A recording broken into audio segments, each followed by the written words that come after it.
Hello, my name is Arlene. I am going to tell my story. Um, the nature of the story, of course, according to the title, satanic ritual abuse. I'm going to tell my life story, and I think it's important right now because although the nature of what I'm talking about is very serious and very hard to hear, I believe that as an entire world community that we're at an opportunity to make some serious changes and save a lot of pain. We've had our heads in the sand for a long time, and that's including me. I mean, anything that I say on here about how we presented ourselves as the human race, I'm including myself, okay? I really believe that as a whole we've been brainwashed, our planet's been hijacked, and we have an opportunity at this point in time to actually realize it and correct our mistakes and create a new world. So, although it's a dark story, my hope is that it's unto light, unto hope. And there are a lot of children that have been rescued. There's a lot of children that need to be rescued from the sex trade, also involved in satanic ritual abuse. And I'm here to speak for them. I'm here to speak for them and the adults who cannot speak for themselves. So I think the world at large does need an education on some of the things that have been happening behind the scenes for many, many, many years. So here's my part. So I'll start at age 27, which is about 20 years ago. I had just gotten married for the second time. It was a real wedding versus when I got married at 19. I already had 2 children. My husband had 2 children, and we came together, and we had one right away. Right after we got married, I had the whole wedding, white dress down the aisle. At that time, I had become a Christian, so I was church going weekly, 2-3 times a week. So right after I got married, probably within a couple of weeks, 2-3 weeks to a month, I started having what I came to know were flashbacks. But there were these memories, these scenes that would pop into my head that were horrific. And they had to do with when I was a teenager. So it was really confusing. I seemed to be emotionally affected by them in a really big way. So I started to go see a therapist.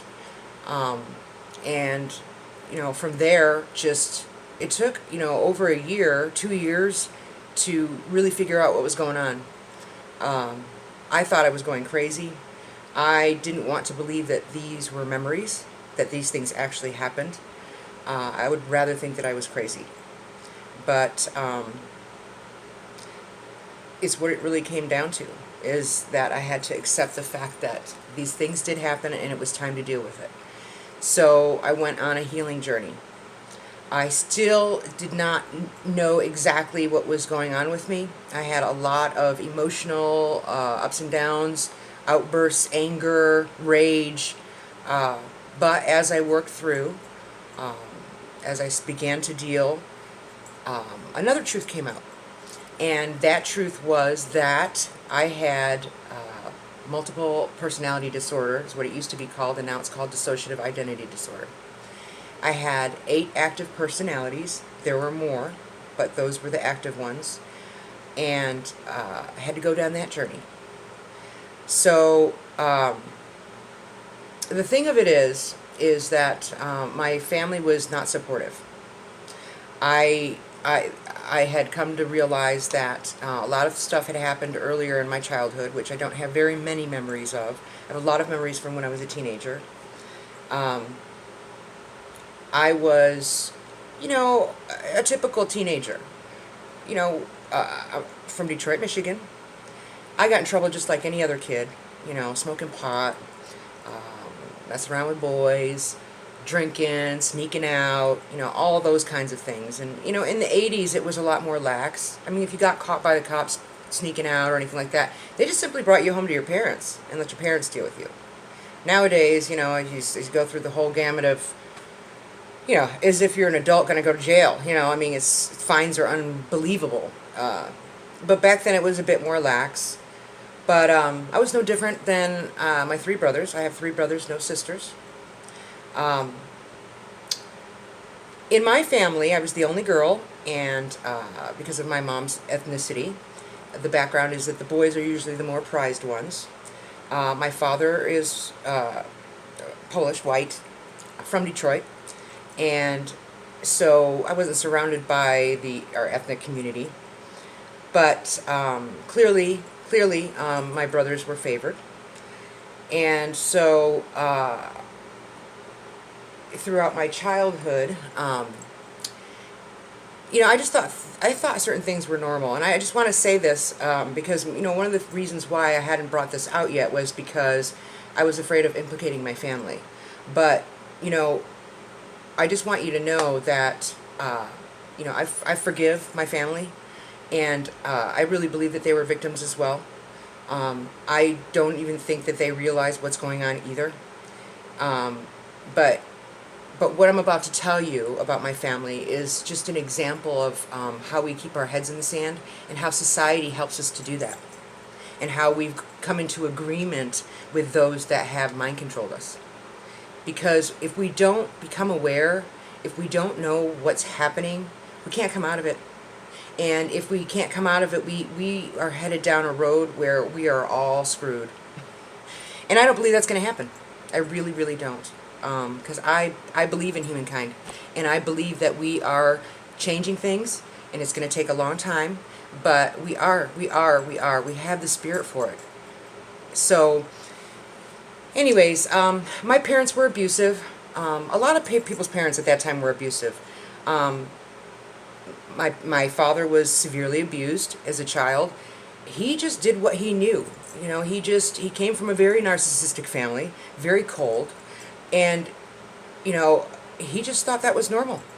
And, my mother, I don't know too much about her background. I know she came from a loving family, very poor. But, she had my dad. She didn't have her family around. And so, my mother became narcissistic in a lot of ways. We become a narcissistic society in a lot of ways. But, they just handled things the way they thought they should handle things.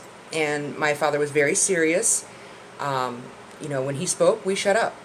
And there were consequences, physical consequences if we did not respect and do exactly what we were told. On the other hand, with my mother, I have always felt like my mother hated me. I always felt like she hated me. Not just because, the whole ethnic thing with the boys and girls in the family, but I just always felt that way. Always felt like she targeted me. I don't know, if that's just underlying from what's happened to her. I have no idea. But I'm just saying my experience. This is my experience.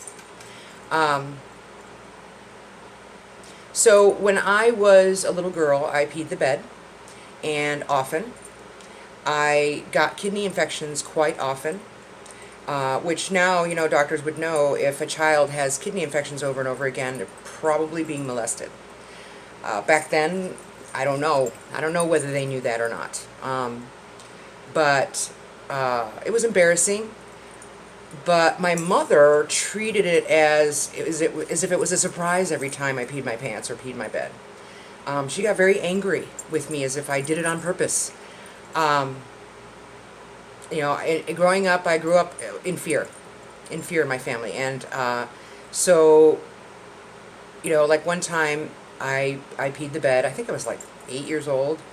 And my mother she put a dishcloth on me as a diaper with those large diaper pins, and made me walk around when my brother had his friend over to spend the night.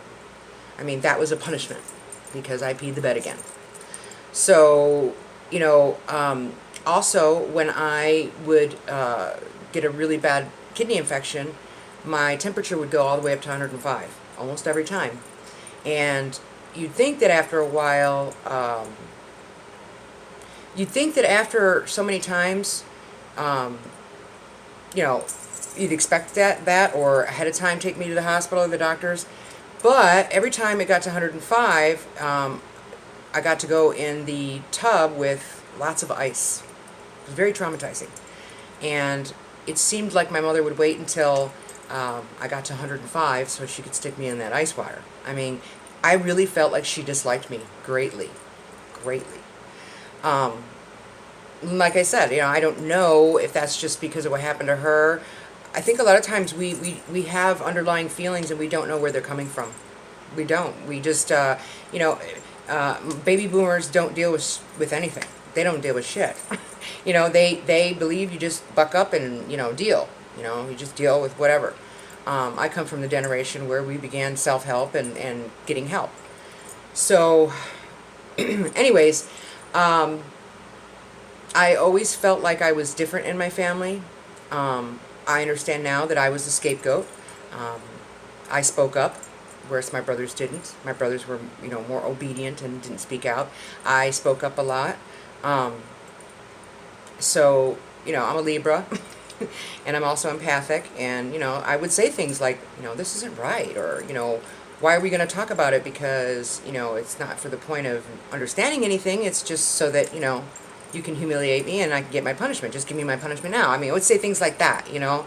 So, you know, I was very arrogant to my family. My brothers would get upset with me and they would say, just shut up. You know, Arlene, just shut up, you know. So, you know, I had a diary and I wrote things down in my diary. I was promiscuous, even at 12. At 12, I was smoking, I was drinking, I was trying pot, you know, I was messing around with boys.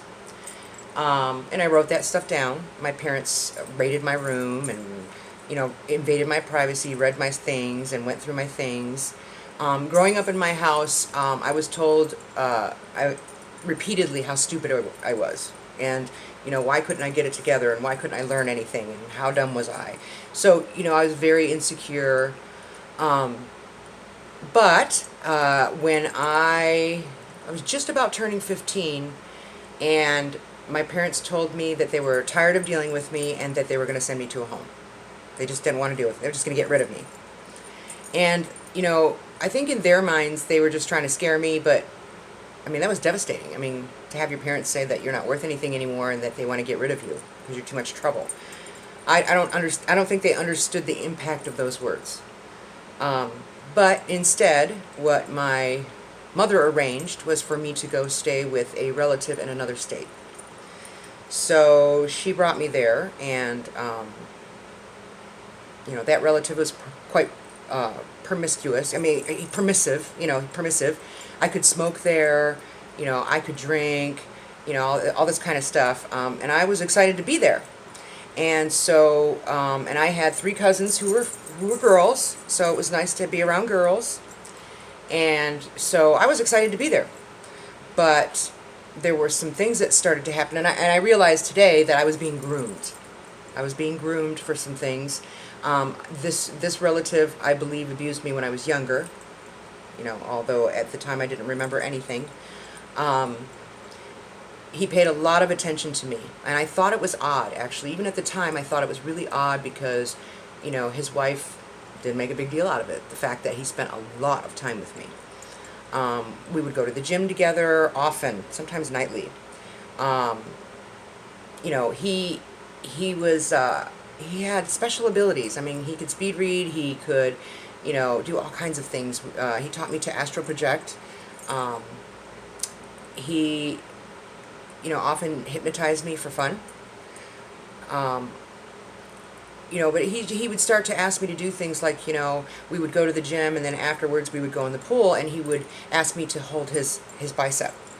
And I'm like thinking to myself, this is my relative, I don't want to do that. But, you know, I did what he asked me to do. I mean, he let me stay at his house and he was permissive, but he was definitely grooming me. There was psychological warfare, things that, I mean, mind games that I couldn't get out of eventually. You know, it started to go backwards after a while, and I was very confused as to what was going on, and, I spent a year there, and after a year I went home. Now, when I went home, I don't remember the plane ride home. I had scattered memories. I knew something really bad happened, but I couldn't quite remember. So, but when I got home, I was 16, and I did not want to go and stay with my parents. I knew what that was going to be all about. So, I went to the party house where we used to hang out, where these older people would, let us party there. And when after a while of, staying on the couch there and hanging out and partying, I got pregnant. I ended up moving into an apartment with a couple of the guys and worked at a car wash until I was 7.5 months pregnant, and my water broke and I had the baby early. I didn't want to go to my parents' house. I wanted to keep the baby, but I didn't want to go to my parents' house. But I realized that I could not take the baby to the party house. So I ended up trying to go back to my parents. But my mother was, oh my God, I mean, right here, 24/7, and I couldn't do a thing right. I couldn't change a diaper right. I mean, she, my daughter was premature, so she was hooked up to a machine because she could stop breathing. She had sleep apnea. But my mother was right here 24/7, and I nobody could handle that. I mean, being a teenager, definitely not, but I mean, nobody could handle somebody right there criticizing your every move. Now, at one point before I had her, I had decided that, and actually a smart thing for a teenager, I couldn't take her to the party house. I didn't want to go to my parents, and I had decided that, instead of keeping her out of love for her, I wanted to give her up for adoption. I did not want her to stay in the family. I knew I was not mature enough to take care of her without the proper support, or even then, I don't know. But my daughter was, born, and it was very difficult. I made this decision, well, I made this decision afterward, I'm sorry, after I had her. It was right after I had her, and I'd gone to my parents. But my parents took me to court and took custody of her until I turned 18. And then I could decide. Well, by then, I wasn't going to give her up. So, at that point, I left my parents, left her with my mother, and said, whenever I can figure it out. My mother was angry, and I said, well, you wanted to keep her, so she didn't really want to keep her. So she really didn't want to take care of a newborn again, but she did, and we made a deal that, when I could take her, I would take her. So, anyways, I was 18. I had almost 19. I had a 2-year-old. I moved out of state, got married to my first husband at 19. I mean, I had no business taking her. I knew nothing about taking care of a child. I was a stripper. So the day I turned 18, I became a stripper. I was just trying to survive. I didn't know what I was doing. So, anyway, coming back to 27 years old, and these memories coming out. Because my relative hypnotized me, this is part of why I didn't remember. But the things that were coming to my mind, the very first memory I had was I could see myself on a bed, and on the bed I was dressed in white clothing. There were roses around the bed. There were 4 posts, but they were cut off, and there were black candles on each post. And I looked like, I laid there looking kind of like I was in a casket. It's kind of fuzzy, but seeing in that memory, I'm seeing from the ceiling, like as if I'm looking from the ceiling down at myself. And later found out that, because of what had happened, I had left my body, and there was what they call a fragment. So I had 8 active personalities, but this was what they call a fragment, and it was just like a part of me was stuck in that memory at the ceiling. So that was the first memory, and then there were other memories. In those memories, I could clearly see what was happening. So I'm with my relative, and we're always at this beautiful house. I mean, rich people. I mean, big, beautiful houses. And it seemed like in the basement there was always this custom-made area for their rituals, for their festivals, or whatever you call them. So in one memory,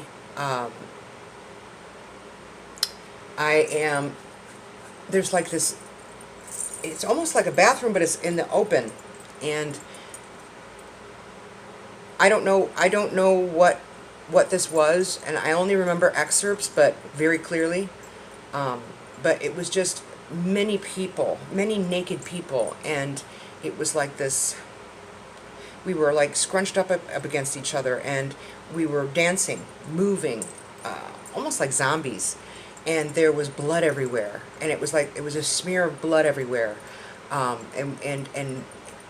and the people were smearing it all over each other. It was almost like this ecstatic, dancing, erotic thing over this blood everywhere. So that was one memory. Another memory was where I believe I was being trained, but I'm on a cement floor, and there are many metal buckets, many lined up, and they're all full of ice water. And so I would be raped, and then the bucket of ice water would be thrown over me, and then I would be raped again, and then a bucket of ice water, and this happened over and over again. That was another memory. There were memories of people in black, hooded black robes, in rituals, on a high table with a black cloth over it, among other things. The worst memory was, well, I'll tell you this memory beforehand. My relative had some property, so there was like some forest area, and I'm sure we went there, and this is one of the memories. But in the memory, it's like there were people holding, I don't know if they were torches, but there was fire. They were holding fire. And in my memory, and I don't know, if I was drugged or what, but because my memories can be very fuzzy, but clear but fuzzy, you know what I mean? Not full-on memories, but in this memory, I'm on my back in the grass, and there are people around me, and there's fire, and someone's pulling something out of me. And I can't tell, it's like for 1 second it looks like an umbilical cord, and another second it looks like a snake. And so, that was a confusing one, but very clear, and my feelings, it was like I was there, and it was happening right then and there when I remembered it. It's called abreacting, I guess, that's what the psychiatrists call it. But, in another memory, I'm standing in front of the high altar, and there is a very tiny baby on the altar. And I have a dagger in my hand, and it was very ornate, and it had lots of jewels on it. And someone is standing behind me with a black cloak on, with the hood, and they're holding the knife in my hand, and made me stab the baby. And that was the most difficult memory, because I really believe that baby was mine. I don't know where that comes from, but I really believe that. And so, when the memory started to come up, one thing that would happen would be I'd be driving down the freeway, and I could swear that I could hear a baby crying in the back, that I literally have to pull over to check. I mean, there was a lot of grief with that. There were other memories, but I'm not going to go into those. But those are some examples of, at 27, some of the things that were coming up in my mind that I'm just like, wait, this is ridiculous. Like, I must be making it up. I must be crazy. But, you know, it's interesting, once I started to actually accept the fact that these were memories, that's when things kind of went bonkers. I mean, in a good way, because I couldn't really heal until everything came up and out. And that's, you know, that's the hard part of when you're willing to do the work within, when you're willing to get better. You know, you have to allow the muck and guck to come out and up and out to deal with it. And this is an aspect that most people can't deal with. You know, family, friends, or just strangers even, you know, because we have been so trained to be afraid of one another, and, you know, to mind our own business, to, you know, just really keep to ourselves. And there's a lot of people out there that are, you know, in the throes of dealing with their stuff, or just stuck in the throes of having their muck and guck at the surface, and it never goes anywhere. You know, people who can't get help, or don't know where to get help, or, you know, got hurt. And, you know, we need to not judge people. We need to not judge people. Yes, we have to judge for ourselves, you know, what we can handle, and, you know, who will be helpful to. But, you know, we can always be kind. I mean, it costs us nothing. And we can always send out a prayer for people, you know. We can't help everybody, but, you know, we can be kind and not treat people like they're worthless, or, you know, that they're weird, or that they don't deserve anything. Just be kind, people, okay? So, you know, my husband was not supportive. He did not believe me. He did not believe I had multiple personalities. He did not want to deal with any of it. It was just kind of like, here's the money, go get better. And, you know, he was very narcissistic, very covertly narcissistic. So, you know, he seemed like a really nice guy, but behind the scenes, he was not kind to me. I mean, you know, if he couldn't control me. You know, when my son was born, our son was born, you know, I realized that he didn't love me, and I wanted a divorce, even though I was in therapy. And basically, he looked me straight in the eye and said, you know, if you try and divorce me, I will take you to court and take the kids from you. And being in therapy and the severity of it, you know, I was afraid of that. So, you know, I mean, our marriage began, you know, within the first year, year and a half, on bullshit. And, you know, he didn't discipline the children. He didn't allow me to discipline the children.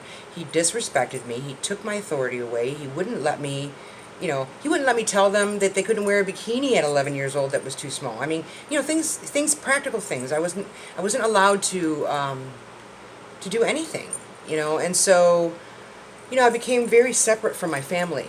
And just, you know, I always thought, in my mind, I always thought immaturely that, you know, if I just did the hard work and I got better, that they would accept me, that he would accept me, and that you know, the kids would accept me. But, you know, I didn't realize that, you know, he was grooming them too. And, you know, my kids didn't have any compassion for me. I mean, they, you know, they felt like he felt. And I just simply got in the way of their freedom because, you know, I wanted them disciplined properly. I mean, I didn't want my kids going through what I went through, especially my girls. And so, you know, just a really messed up, dysfunctional family like many of us come from. You know, this world has been dysfunctional for a long time. So, anywho, at that time, as I was working hard, working through my stuff, and, you know, I got the diagnosis for DID, and I actually got a second one as well down the road, because at first I rejected it because I had read up a little bit, and I thought, you know, that can't be, because, you know, my memories come from when I was a teenager, and you have to be under 7, you know. But those memories hadn't come up yet. So by the time I got my second diagnosis, I understood. So now, not only am I dealing with, you know, what happened to me, but the personalities. And I was so afraid of them coming out in front of people. But, you know, it's interesting because it's a system. And people don't understand that DID is not a biological situation, meaning like schizophrenia, it's a biological issue in the brain. There's something that's off in the brain, and it needs to be treated because of that. Whereas dissociative identity disorder is it's genius. It's a survival skill, and I believe it's God-given. It's it's the genius to come up with a system to survive, because children under 7 have not learned how to cope yet with difficult things. And when you are abused regularly, it's consistent, persistent, it's a gift, so that you can put that away, and it can be dealt with when you're an adult, and many things can trigger the personalities to come out, because we don't even know we have them. And actually the system doesn't want you to know. They just worked it out for themselves to come out at certain times. And I always felt like I was eccentric, but once it was found out, once my system was found out, everything discombobulated, everything was all out of order, and I had to work to bring that back into order so that there was cooperation. So but